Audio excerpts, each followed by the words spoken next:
Oi, eu sou a Thali e hoje eu vou contar para vocês a minha experiência com o chá de ayahuasca. Para quem não me conhece, eu sou astróloga, taróloga, publicitária, nômade e alquimista de cura elemental da natureza. Bom, basicamente, o chá de ayahuasca é um chá feito pelos indígenas com ervas, né, das próprias plantas, do cipó, enfim.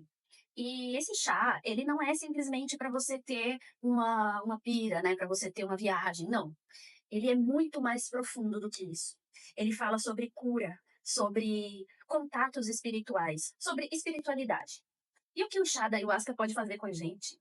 É, eu só consigo decifrar em uma palavra, que foi o que aconteceu comigo, foi cura. Não é nada fácil, se engana quem pensa que vai tomar o chá de ayahuasca e vai ter uma brisa, vai ser legal. Não, gente, não.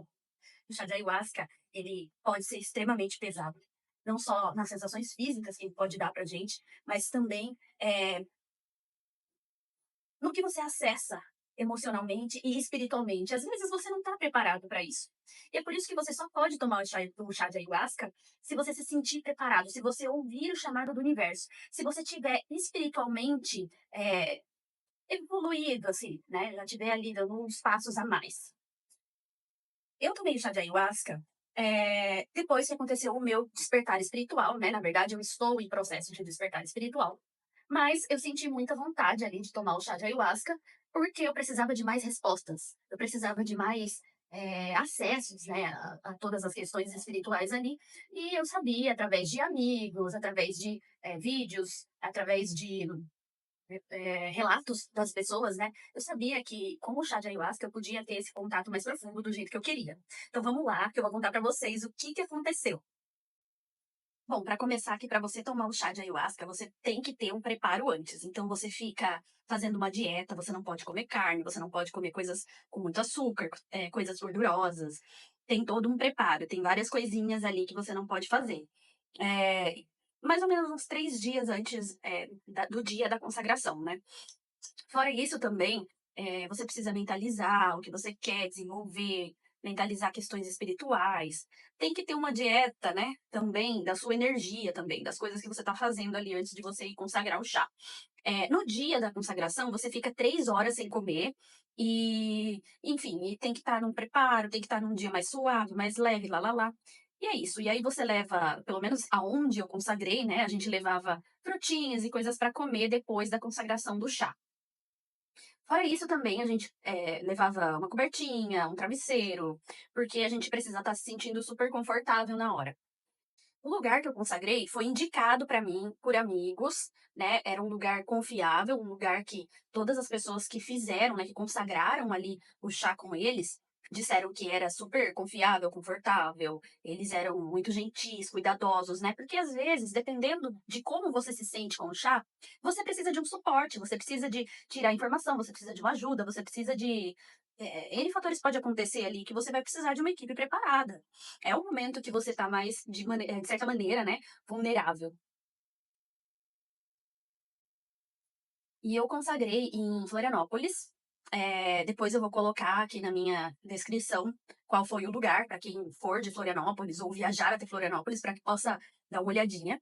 E foi no extremo sul da ilha.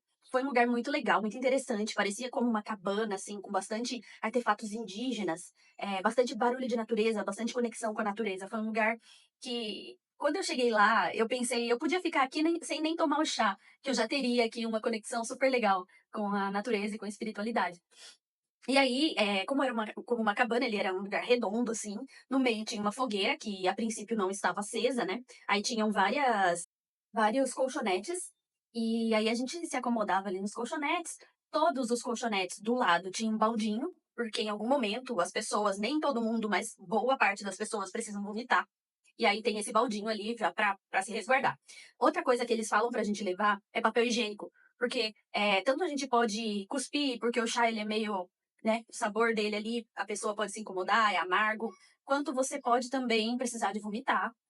E dependendo do lugar, você pode consagrar também o rapé, e o rapé, ele dá um incômodozinho no nariz, às vezes dá vontade de cuspir, né? Então é bom ter esse baldinho ali do lado.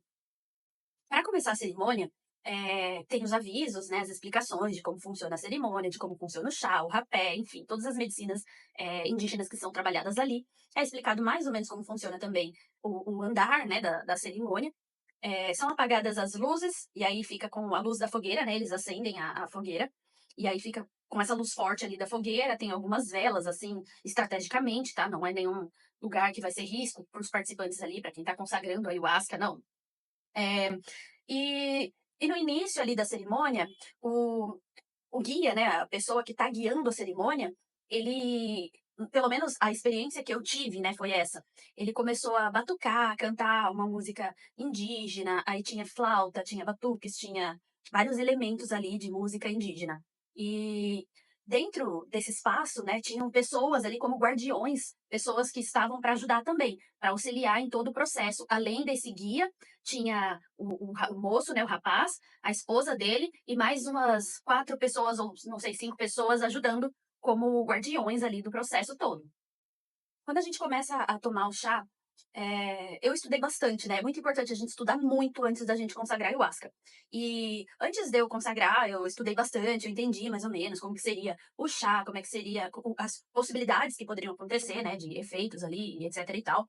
Tanto físicos quanto espirituais, eu estudei. E sempre falavam, o chá tem um sabor ruim, o chá tem um gosto horrível. E no primeiro gole ali eu achei muito normal, assim, parecia um chá, só que bem forte, né? Mas era gosto de chá. E aí eu tomei.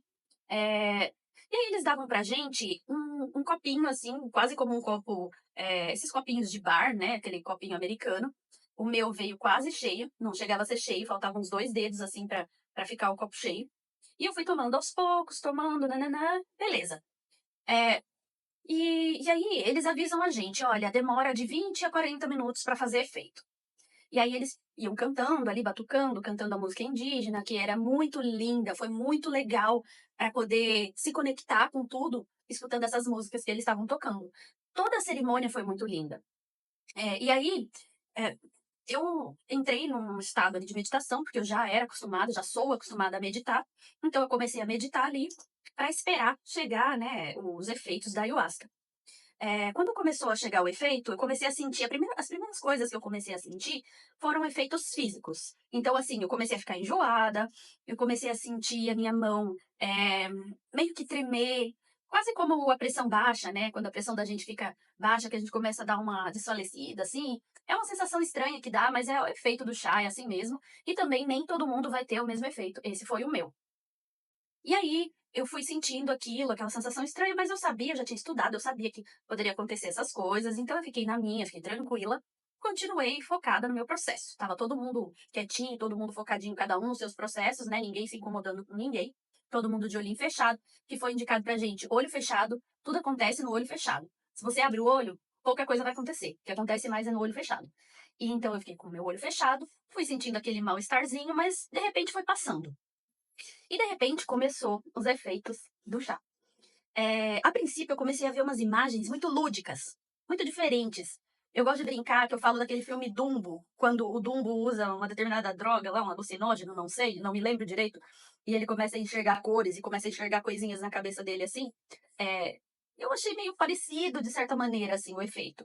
Então, você tem a sua tela mental, né? Imagina que você tá de olho fechado, só que agora você não enxerga tudo escuro mais. Você enxerga tudo acontecendo ali no seu olho, só que de olho fechado. É como um sonho lúcido, né?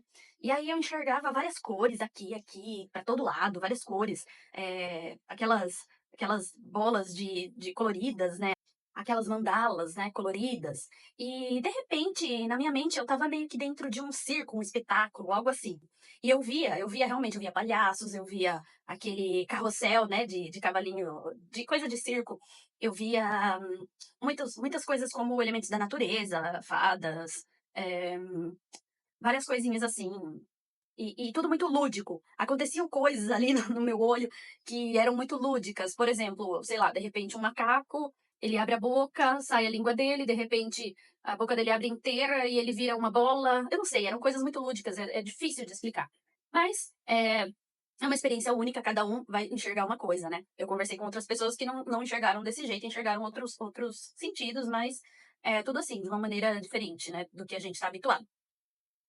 E aí eu comecei. meu processo, né, de ver coisas diferentes. Além dessas visões aí que vão aparecendo no nosso olho, e parece também que tudo se casa com os batuques e com tudo que você tá ouvindo, né, que são as músicas que o pessoal que cuida da cerimônia toca, né. Eh, Às vezes eles tocam também, um tambor, um triângulo, eles tocam aqueles, tigelas tibetanas, né. Eles passam também do nosso lado com o palo santo, o incenso, tudo isso ajuda a gente ali no nosso processo, é muito interessante. E até às vezes, eles começam a cantar alguma coisa que você percebe que se conecta com algo que você está passando ali na sua brisa de ayahuasca, né. Eh, e aí, o que que acontece? Eu comecei a enxergar todas essas coisas lúdicas, né, essas cores e tal, na minha tela mental, só que de repente ela estava meio que fazendo uma varredura no lado esquerdo do meu cérebro. Então eu estava de olho fechado, assim, mas eu enxergava, né, todas essas coisas lúdicas aqui do lado esquerdo do meu cérebro, e eu entendi, né, que a ayahuasca, as entidades de ayahuasca, né, tem gente que diz que são entidades, curandeiras, né, que acessam o nosso corpo e começam a fazer curas na gente. Eu só sei que elas estavam acessando ali o meu lado esquerdo do cérebro, e eu sabia que estava fazendo uma varredura para ver se tinha alguma coisa errada, se tinha alguma coisa para curar ali. E foi, né, acontecendo esse processo. Depois desceu aqui para minha garganta, né, e e eu senti assim, eu senti não, eu enxerguei na minha tela mental uma imagem lúdica, como se fosse a minha garganta, mas era uma imagem lúdica. E eles estavam colocando alguma coisa nela. E eu perguntei, né, porque assim, a nossa mente ela fica 100% sã ali, você tá conversando, você tá passando por tudo isso na sua tela mental, mas você tá sã e você consegue falar com você mesma. Na verdade, a sua voz interior não para, ela não para. Então eu escutei a minha voz interior, e aí eu perguntei, né: "Que vocês estão fazendo nesse momento da garganta?".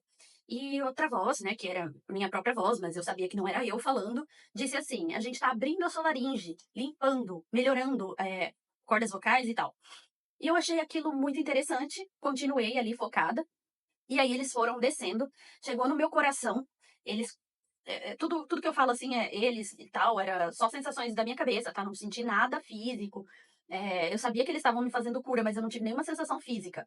E no meu coração, eles colocaram como uma agulha, eu via isso tudo numa tela mental, tudo desenhado, né, esse monte de cores e tal, e eu sabia o que era, mas eu não estava vendo especificamente o meu coração ali, ou uma agulha de verdade, eu meio que sabia, mas não era, eh não era literalmente, né.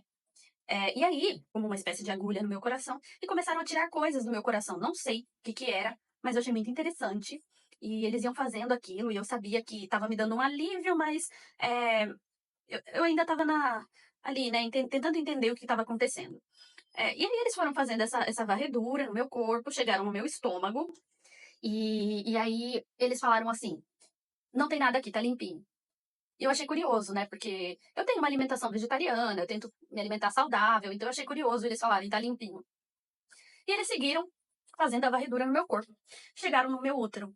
Quando eles chegaram no meu útero, eu sabia que ia ter alguma coisa, porque eu já estava, alguns dias antes, percebendo pelos sintomas que eu estava desenvolvendo a síndrome do ovário policístico, né. Pra quem não conhece, quando o ovário fica cheio de cistos, né, normalmente é muito comum quando as mulheres na minha idade, assim, acima dos 30, ainda não engravidaram, pode acontecer, é mais comum, né. Então, eu imaginava que podia ter alguma coisa ali. E eles, realmente, eles colocaram essa agulha, eu vi tudo na minha tela mental, e começaram a tirar um monte de bolas. Saía várias bolinhas, bolinhas, bolinhas. Sabe como a ostra? Que a ostra fica cheia de bolinha dentro? Então, na minha tela mental eu enxergava desse jeito, como bolinhas de pérola, sabe? Saía assim até branquinho, parecendo uma pérola. Um monte, um monte, um monte, um monte, um monte. Não parava de sair. E aí eu falei, meu Deus, o que que é isso? Falei na minha tela mental. E aí a ayahuasca, a entidade de ayahuasca me disse, tava dentro de você, a gente tá tirando. E eu achava tudo muito legal. E eu conversava tranquilamente, assim, com essa entidade, né, com essa força interior que eu estava sentindo dentro do processo da ayahuasca. E eu conversando, e tranquilamente, eu estava muito tranquila, porque eu tinha estudado muito, então eu não estava nervosa nem nada assim. E aí eu fui fazendo a varredura, aí eu cheguei a falar assim: "Ah, vocês podem olhar também nos meus seios, né, pra ver se não tem nada". E aí eles fizeram a varredura no meu seio, pararam no meu seio esquerdo, colocaram uma agulha e tiraram uma bola grande, parecida com a bola que eles tiraram do meu útero. E aí eles tiraram essa bola grande, eu falei: "Meu Deus, o que que é isso?". E eles me disseram: "Isso aqui estava para se desenvolver no seu seio esquerdo, mas a gente já tá tirando". Gente, aquilo pra mim foi surreal, assim, eu fiquei impressionada, eu fiquei satisfeita, eu fiquei muito feliz deles terem, me curado ali, né, e, foi surreal. E foram essas curas, eles fizeram outras varreduras no meu corpo, mas não encontraram nada, eles também mexeram uma coisa ali na minha coluna, né, pelo que eu entendi, mas assim, eu estava me sentindo incrível, eu estava muito grata, eu estava agradecendo muito na minha mente, né, dizendo: "Obrigada por vocês terem me curado, obrigada por vocês estarem fazendo isso comigo". E aí na segunda parte, né, dessa primeira tomada, né, de chá que eu tomei 2 vezes, você pode tomar quantas você quiser, né, só que como você já tá ali com o chá no seu corpo, você não fica tomando toda hora, porque tem um tempo, né, onde tem o efeito do chá. Você só toma de novo quando você percebe que o efeito tá indo embora. Mas eles permitem que você tome quantas vezes for necessário, dentro das horas que funciona a cerimônia, né, no caso, quando eu fui eram umas 5, 6 horas de cerimônia. E e aí, nessa segunda parte da primeira tomada de chá, de repente, se apresentou pra mim, assim, eu comecei a conversar com alguém dentro da minha tela mental, conversar sobre a vida, conversar sobre coisas que eu tenho dúvida, sobre minha vida pessoal mesmo, várias coisas sobre a minha vida pessoal. E e eu conversava com alguém que era simplesmente incrível, era simplesmente a pessoa mais maravilhosa que eu já conversei na minha vida. Eh, eu falo ela, né, era a minha voz ali. Eh, ela ela era engraçada, muito engraçada, tudo que ela falava eu ria, eu estava simplesmente dando risada enquanto eu conversava com ela, né, com os olhos fechados e rindo. Então ela era engraçada, ela era sábia, muito sábia, tinha uma inteligência emocional absurda, me ensinou muita coisa, me explicou muita coisa. Ela era muito clara no que dizia, didática, era assim sensacional, foi a conversa mais incrível da minha vida. Eu fiquei impressionada. E aí, eu comecei a chamar ela de Gaia, porque eu imaginei que, pensando ali sobre a ayahuasca, ela seria alguma entidade da ayahuasca, e aí eu já relacionei com a mãe Gaia, né, que é a mãe terra, então eu comecei a chamar ela de Gaia. E aí eu falava: "Gaia, me responde isso", e aí fazia as minhas perguntas. E, eh, e ela respondia tudo de uma maneira leve, de uma maneira muito incrível, maravilhosa, até perguntas mais difíceis que eu fazia, ela respondia de uma maneira super legal. E eu falei: "Gaia, eu tô apaixonada por você, você é incrível, o jeito que você fala. Quem é você?", eu falei, né. E ela falou pra mim: "Eu sou você, eu sou você idealizada, aquela pessoa que você quer ser. Só que você pode ser, você já tem tudo dentro de você, mas pelos traumas da vida, pelas coisas que acontecem no dia a dia, você reprimiu esse seu lado e não consegue ser do jeitinho que eu sou, mas eu estou dentro de você e você pode sim chegar a se comportar e falar e agir como eu". E eu fiquei impressionada, eu falei: "Gaia, mas não é possível, você é tão incrível, não sei o quê", e ela falou assim: "É, porque você também é incrível". Então assim, foi muito legal, porque foi como se a ayahuasca tivesse feito pra mim uma cura física, cuidou ali do meu corpo, né, fez a varredura ali, fez as curas, e depois ela fez uma cura emocional também, psicológica. Porque a gente tem, né, essas autossabotagens, essa autoestima baixa, né, de vez em quando. E ela é como se ela estivesse me dizendo assim: "Olha, você é mais do que você imagina, você é melhor do que você pensa. E você é incrível também". E tipo, ela fez ali uma cura na minha autoestima, uma promessa de melhoria. Tanta coisa aconteceu comigo naquela hora, só vocês passando mesmo para vocês entenderem o que eu tô falando, mas eu posso dizer que foi sensacional. Eu escutava as pessoas à minha volta, assim, vomitando, todo mundo parecendo que ia morrer, né, vomitando, e eu lá, na minha brisa, dando risada, sorrindo e dando risada. Eu até pensei assim: as pessoas devem estar pensando, nossa, essa daí tá tendo uma boa experiência, né? Mas na real, ninguém tava ligando pra minha experiência, tava cada um cuidando da sua própria experiência, todo mundo muito preocupado com o que tava vivendo ali. Em determinado momento, eh, eu e a Gaia, né, que era essa eu superior, a gente foi conversando, e em um determinado momento, eu enxerguei na minha tela mental como 2 lesmas, assim, coloridas, né, e elas foram se grudando. E eu perguntei: "Gaia, o que que tá acontecendo?", e ela me falou: "Ah, eu tô entrando em você, eu tô me integrando a você. Agora eu e você somos uma, fazemos parte da mesma pessoa. Você pode me acessar a hora que você quiser". Enfim, pessoal, essa foi a primeira parte do meu relato, né, sobre o a ayahuasca. E eu vou fazer a parte 2, que aí é a parte mais difícil do meu processo de ayahuasca, tá? Eu contei a primeira parte que foi incrível, sensacional, maravilhosa, mas a parte 2 vai ser mais complicado para explicar. Espero que vocês tenham gostado e que vocês vejam a parte 2